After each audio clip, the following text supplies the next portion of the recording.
muscles, we can see a cross-section of the front muscular wall. The contents of the abdomen, called the viscera, include the liver, the stomach, the large and small intestines, and other organs. The abdominal muscles support and hold in the viscera. The diaphragm, seen here in cross-section, fits snugly over the top of the viscera. When the diaphragm contracts, it pushes against the viscera and the abdominal muscles, which must relax in order to permit the full descent of the diaphragm.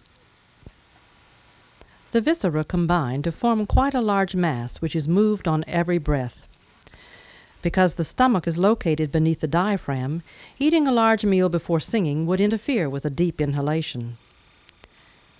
The movement is minimal during normal daily breathing, when we inhale a relatively small amount of air and exhale by simply relaxing our diaphragm and ribs.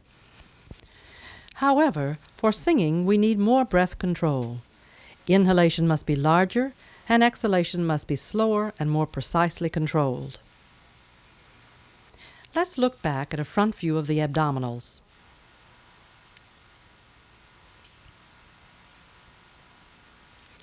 The extra control that you need comes from a principle called muscle antagonism, which means two muscles pull against each other.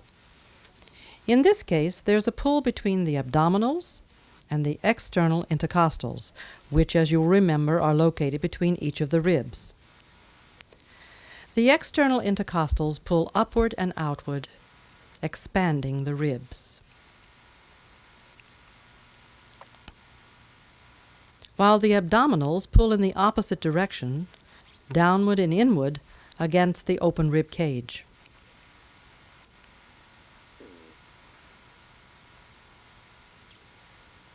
Because the abdominals are anchored at the ribs and at the pelvis, as they contract, the force goes steadily inward and upward, against the viscera, against the diaphragm, and finally against the bottom of the lungs, causing the air to flow out. This abdominal force, in opposition to the external intercostals and the diaphragm, gives the singer maximum control.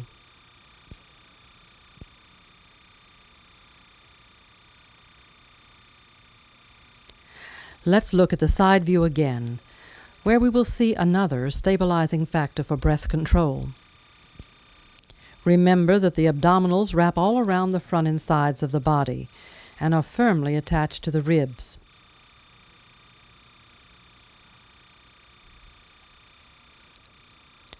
Looking again at the sliced view, also remember that the huge mass of viscera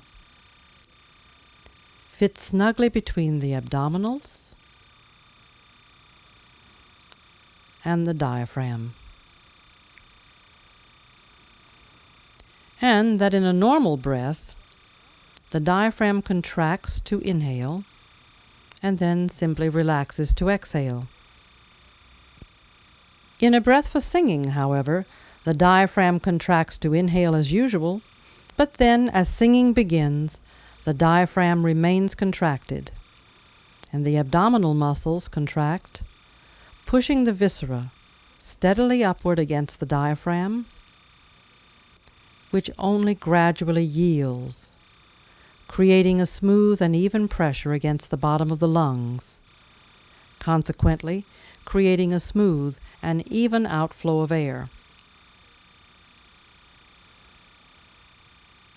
The downward force of the diaphragm against the upward force of the abdominals creates a line of opposing pressures that gives the singer precise control of the outward flow of air.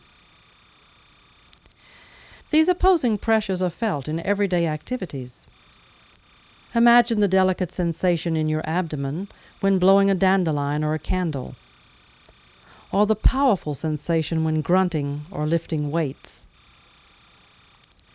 For singers, whether powerful or delicate, the opposing pressures are trained to become well coordinated, so that they feel smooth, steady, buoyant, easy, and open, and give singers command of a wide range of musical expressions, powerful or delicate, staccato or legato, long or short.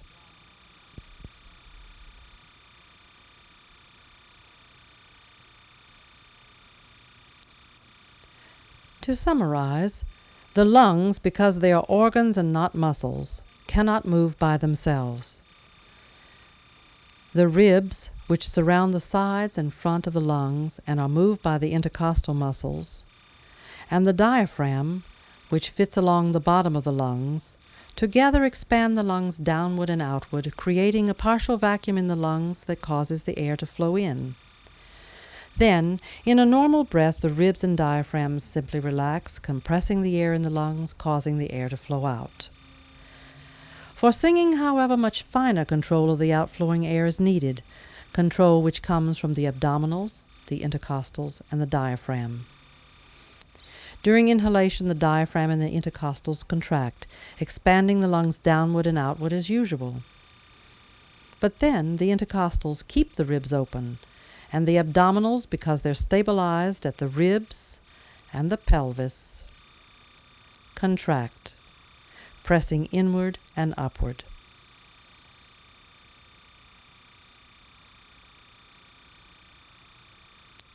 Pressing inward and upward against the viscera and the diaphragm, creating a smooth, steady upward pressure against the bottom of the lungs, which provides singers the controlled, steady airflow they need. This type of breathing feels satisfying and complete, without a sensation of crowding the lungs with air or excessive muscular effort.